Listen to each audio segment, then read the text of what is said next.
I'm making this in response to a few people, along with a certain person in the media, because the media does what they do, and they, will continue to say what they want to say to get clicks and views and all of that. You know how it goes. Same goes for the radio. That's why I really try not to listen to it too much. The people here on this platform that I watch, fans or not, I feel are not more knowledgeable. I wouldn't say that, obviously. We're not professionals, but I will say we are more understanding of certain situations and how things are going.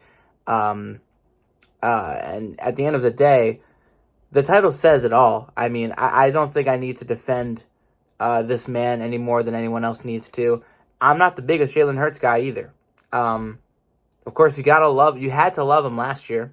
He was an MVP candidate until he got his injury, and outside of the Super Bowl, that one blemish, he played a very great year of football and took several steps in the right direction, and then took a noticeable dip this year.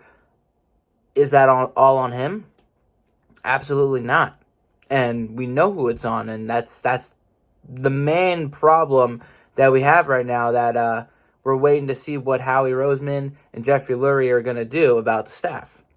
And, I mean, I love that I got to lump Howie Roseman in there, but that's just the fact of the matter.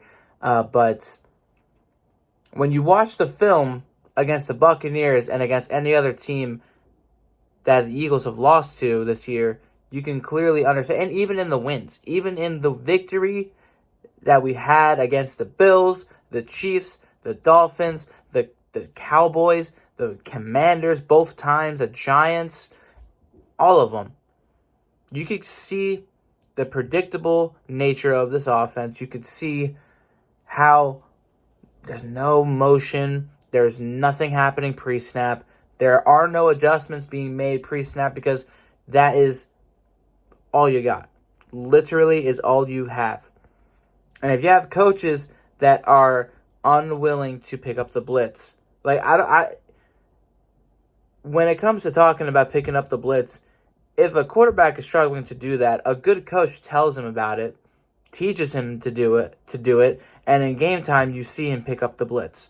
That's what a good coach does. That's what Brady and Belichick had. That's what Andy and Patrick Mahomes have. That's what a lot of duos, coaches and quarterback duos, now and in past time have. There's clearly something going on with our coaching staff if they cannot figure out the blitz and how to adjust to it. Because it's not just Hurts that has to deal with that. It's the whole coach, because they have to scheme for it. They have to plan for it. They have to figure out ways to navigate outside of the blitz, beat the blitz, do everything you can to give yourself the best chance at winning. But instead, wide receiver screens to Julio Jones, to Devontae Smith, tight end screens, runs out of the shotgun, the same exact plays. One great slant play down the middle of the field, never once was one called ever since. That is not on Jalen Hurts. I didn't know that Jalen Hurts was the play caller. I didn't know that he was the offensive coordinator. I didn't know that he was the head coach.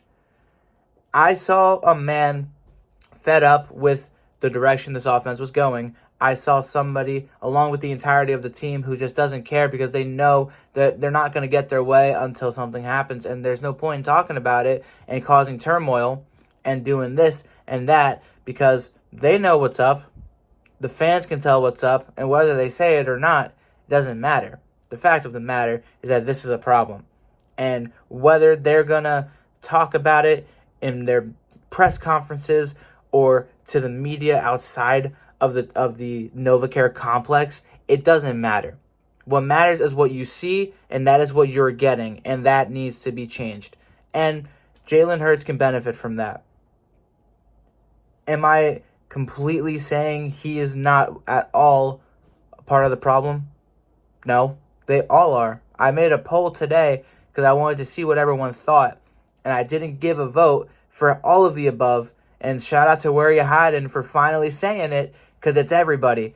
But there is clear indication who is at the top of the list when it comes to the biggest problems, and that right now is coaching. 1,000% it is coaching.